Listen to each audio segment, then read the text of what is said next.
So this is a faith-based approach to working with trauma, and I just want to kind of acknowledge my bias when I come into this. I come from a very Judeo-Christian background, and that's how my approach is. And so I do throw out scriptures and different ideas. I do try to keep it focused on teaching, not preaching.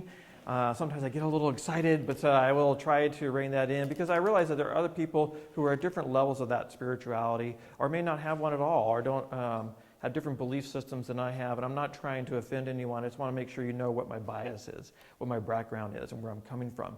And you may have different things. There'll be plenty of meat here to help you through the day, regardless of where your religious or faith perspectives come from. And if you want to talk more, again, the break at the lunch time about some of those things and how to integrate those from where you're coming from, be happy to do that as well. But I just want to let you know where I'm coming from and how that approaches. So what we will be talking about having a faith-based approach or lens, if you will, to attachment. And my guess is many of you are working as foster or adoptive parents or maybe a good portion of the people in the room, and that has a lot to do with my experience and background.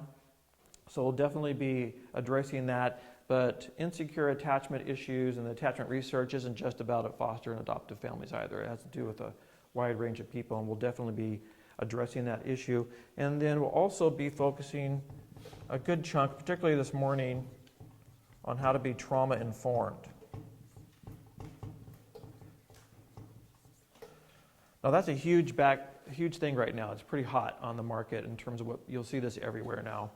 And it's about time because we've really needed to look at how the brain and the biology interacts with all these other areas. See, traditionally in mental health, what we have focused on a lot is on the mind.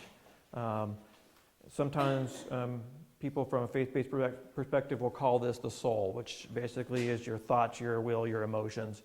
And so, but for our purposes, we'll talk about it as the mind and our thoughts.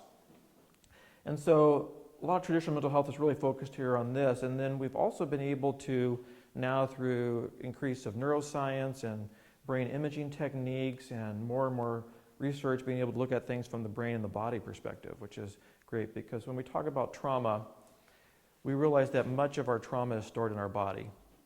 And many of it is not really in memories.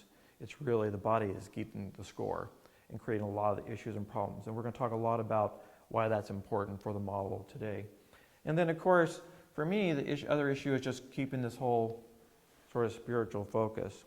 So before delving into this in more detail, I have a little exercise here I want to work on with you. It's called the 3 Heart Questions. And this is something that I try to use with children and families when they come in to see me in my private practice.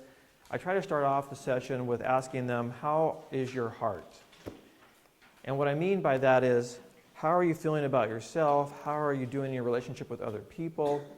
And if they come from a faith-based perspective, how are you doing with God?